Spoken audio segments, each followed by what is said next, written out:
Our rental cabin was on the South Shore, way up at the tip of Long Island. It was a little pastel box with faded curtains, half sunken into the dunes. There was always sand in the sheets and spiders in the cabinets, and most of the time the sea was too cold to swim in. I loved the place. We'd been going there since I was a baby. My mom had been going even longer. She never exactly said, but I knew why the beach was special to her.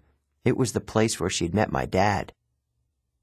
As we got closer to Montauk, she seemed to grow younger, years of worry and work disappearing from her face. Her eyes turned the color of the sea. We got there at sunset, opened all the cabin's windows, and went through our usual cleaning routine. We walked on the beach, fed blue corn chips to the seagulls, and munched on blue jelly beans, blue saltwater taffy, and all the other free samples my mom had brought from work. I guess I should explain the blue food. See, Gabe had once told my mom there was no such thing. They had this fight which seemed like a really small thing at the time, but ever since my mom went out of her way to eat blue. She baked blue birthday cakes. She mixed blueberry smoothies. She bought blue corn tortilla chips and brought home blue candy from the shop. This, along with keeping her maiden name, Jackson, rather than calling herself Mrs. Ugliano, was proof that she wasn't totally suckered by Gabe. She did have a rebellious streak, like me. When it got dark, we made a fire. We roasted hot dogs and marshmallows. Mom told me stories about when she was a kid, back before her parents died in the plane crash. She told me about the book she wanted to write someday, when she had enough money to quit the candy shop. Eventually, I got up the nerve to ask about what was always on my mind whenever we came to Montauk, my father. Mom's eyes went all misty. I figured she would tell me the same thing she always did, but I never got tired of hearing them. "He was kind, Percy," she said, "tall, handsome, and powerful, but gentle, too. You have his black hair, you know, and his green eyes." Mom fished a blue jelly bean out of her candy bag. "I wish he could see you, Percy. He would be so proud." I wondered how she could say that. What was so great about me? A dyslexic, hyperactive boy with the D+ report card, kicked out of school for the 6th time in 6 years? "How old was I?" I asked. "I mean, when he left." She watched the flames. "He was only with me for one summer, Percy, right here at this beach, this cabin." "But he knew me as a baby." "No, honey. He knew I was expecting a baby, but he never saw you. He had to leave before you were born." I tried to square that with the fact that I seemed to remember something about my father, a warm glow, a smile. I'd always assumed he knew me as a baby. My mom had never said it outright, but still, I'd felt it must be true. Now, to be told that he'd never even seen me. I felt angry at my father. Maybe it was stupid, but I resented him for going on that ocean voyage, for not having the guts to marry my mom. He'd left us, and now we were stuck with smelly Gabe. "Are you going to send me away again?" I asked her. "To another boarding school?" She pulled a marshmallow from the fire. "I don't know, honey." Her voice was heavy. I think we'll have to do something." "Because you don't want me around?" I regretted the words as soon as they were out. My mom's eyes welled with tears. She took my hand, squeezed it tight. "Oh, Percy, no. I have to, honey. For your own good. I have to send you away." Her words reminded me of what Mr. Brunner had said, that it was best for me to leave Yancey. "Because I'm not normal," I said. "You say that as if it's a bad thing, Percy. But you don't realize how important you are. I thought Yancey Academy would be far enough away. I thought you'd finally be safe." "Safe from what?" She met my eyes, and a flood of memories came back to me. All the weird, scary things that had ever happened to me, some of which I tried to forget. During 3rd grade, a man in a black trench coat stalked me on the playground. When the teachers threatened to call the police, he went away growling, but no one believed me when I told them that under his broad-brimmed hat The man only had one eye, right in the middle of his head.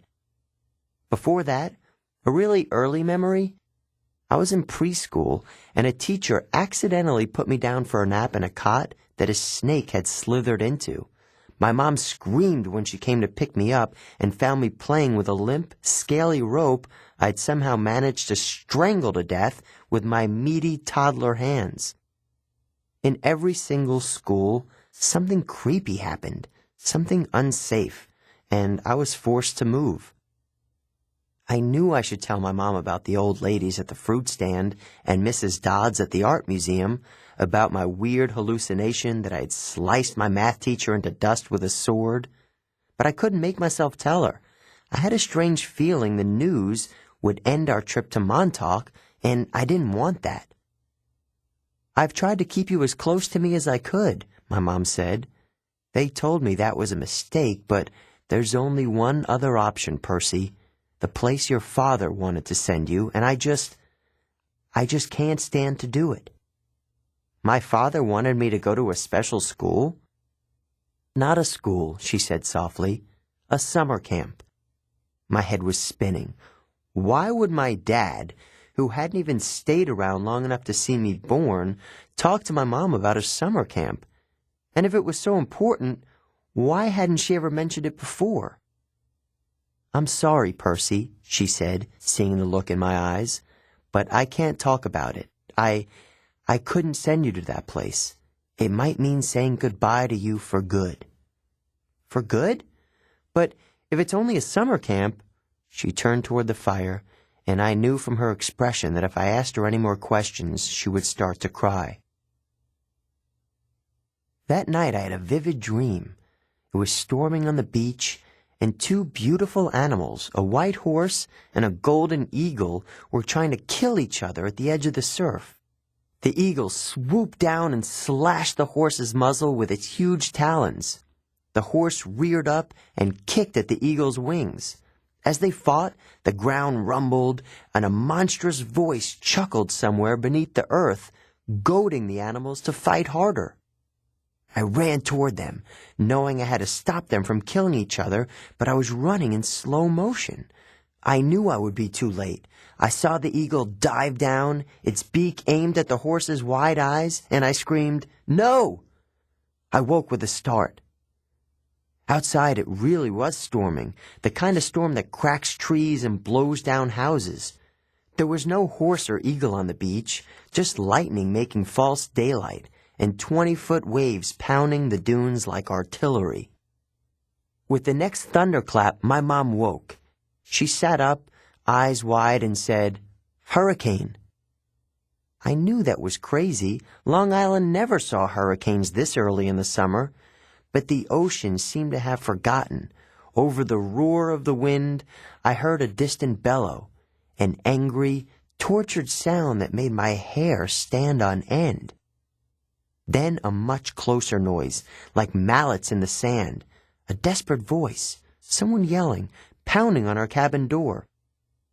My mother sprang out of bed in her nightgown and threw open the lock. Grover stood framed in the doorway against a backdrop of pouring rain, but he wasn't exactly Grover. "Searching all night," he gasped. "What were you thinking?" My mother looked at me in terror, not scared of Grover, but of why he'd come. "Percy," she said, shouting to be heard over the rain. "What happened at school? What didn't you tell me?" I was frozen. Looking at Grover, I couldn't understand what I was seeing. "O zu kai aloi theoi," he yelled. "It's right behind me. Didn't you tell her?" I was too shocked to register that he just cursed in ancient Greek, and I understood him perfectly. I was too shocked to wonder how Grover had gotten here by himself in the middle of the night, because Grover didn't have his pants on, and where his legs should be? My mom looked at me sternly and talked in a tone she'd never used before. "Percy, tell me now." I stammered something about the old ladies at the fruit stand and Mrs. Dodds, and my mom stared at me, her face deathly pale in the flashes of lightning. She grabbed her purse, tossed me my rain jacket and said, "Get to the car, both of you, go." Grover ran for the Camaro, but he wasn't running exactly. He was trotting, shaking his shaggy hindquarters, and suddenly his story about a muscular disorder in his legs made sense to me. I understood how he could run so fast and still limp when he walked. Because where his feet should be, there were no feet. There were cloven hooves.